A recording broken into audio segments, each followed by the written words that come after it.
কিছু কিছু ব্যাপার আছে যেগুলোতে রোজা ভাঙে না, সংশয় তৈরি হয়, কনফিউশন তৈরি হয় যে আসলে কি রোজাটা ভাঙলো কিনা। সেগুলো কি? এক নাম্বার হচ্ছে ভুল করে যদি কেউ খায়। দুই নাম্বার হচ্ছে এটা বিবাহিতদের জন্য, বিবাহিতরা ফিজিক্যাল ইন্টারকোর্স যদি করে দেহ থেকে সিমেন আউট হলে রোজা ভেঙে যায়, কিন্তু স্বাভাবিক মেলামেশাতে রোজা ভাঙে না। তিন নাম্বার ওয়েট ড্রিম, বাংলায় বলে স্বপ্ন দোষ।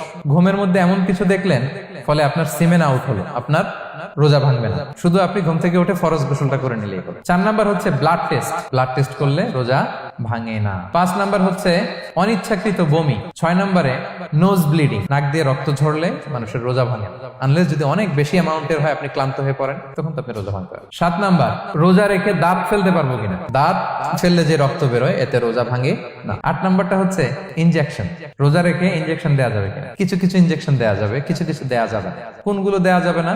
এনার্জেটিক ইনজেকশন দেওয়া যাবে না, যে ইনজেকশনে ফুড সাপ্লিমেন্টারি আছে, যেটার মধ্যে নিউট্রিশন ভ্যালু আছে, এই ইনজেকশন গুলো দেওয়া যাবে না। কিন্তু পেইন কিলার যে ইনজেকশন গুলো আছে এটা দিতে পারবেন। অ্যান্টিবায়োটিক ইনজেকশন দিতে পারবেন, অ্যানেস্থেটিক ইনজেকশন দিতে পারবেন, এই জাতীয় মেডিকেশন ইনজেকশন গুলো দিতে পারবেন। নয় নম্বরে কিছু কমন ব্যাপার আছে, এর মধ্যে এক নম্বর হচ্ছে টুথপেস্ট। রোজা রেখে টুথপেস্ট দিয়ে ব্রাশ করা যাবে কিনা? যাবে, কিন্তু না করাই ভালো। আই ড্রপ দেওয়া যাবে। এরপরে ডায়াবেটিক পেশেন্ট যারা আছে তারা ইনসুলিন দিতে পারবেন, এত রোজা ভাঙে।